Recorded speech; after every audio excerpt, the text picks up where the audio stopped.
سبحان الله سبحان الله. اللهم صل على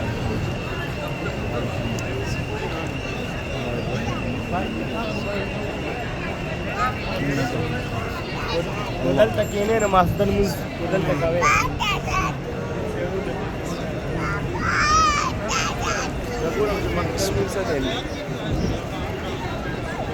खुश होने मेरे चाचू ने चुक्या है